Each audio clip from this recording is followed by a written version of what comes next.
মঙ্গলবার বিকেলে রামলাল জঙ্গল থেকে বেরিয়ে কেড়ুমারা বাঁধের উপরে খেজুর গাছ ভেঙে শ্বাস খাচ্ছে নিজের মনের আনন্দে। আর রামলালকে দেখার জন্যে গ্রামের মহিলারাও চলে এসছে। আর রামলাল বাবু নিজের মনের আনন্দে ক্লেন পাড়ের নিচে খেজুর গাছ ভাঙে সেই খেজুর গাছের শ্বাস খাচ্ছে।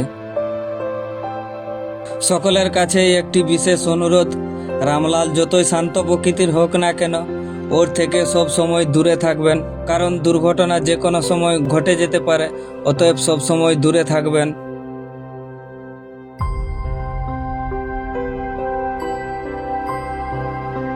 রামলালের এখন প্রিয় খাবার মনে হয় খেজুর গাছের শাঁসই হয়ে উঠেছে, কারণ এই কিছুদিন ধরে বাবু শুধু খেজুর গাছ ভাঙছে আর সেই খেজুর গাছের শাঁস খাচ্ছে।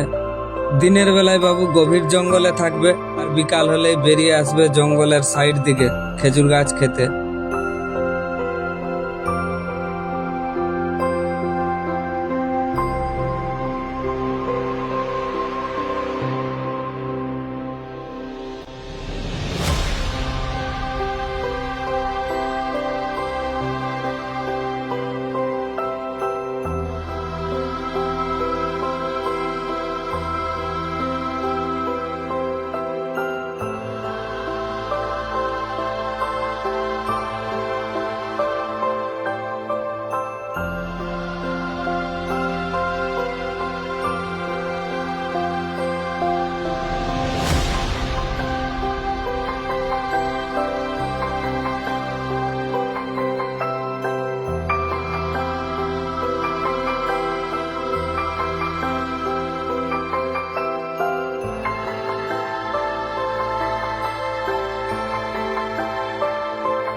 সকলের কাছেই বিশেষ অনুরোধ, রামলালকে অযথা কেউ উত্তপ্ত বা বিরক্ত করিবেন না, আর রামলালের গতিপথে কেউ বাধা সৃষ্টি করিবেন না।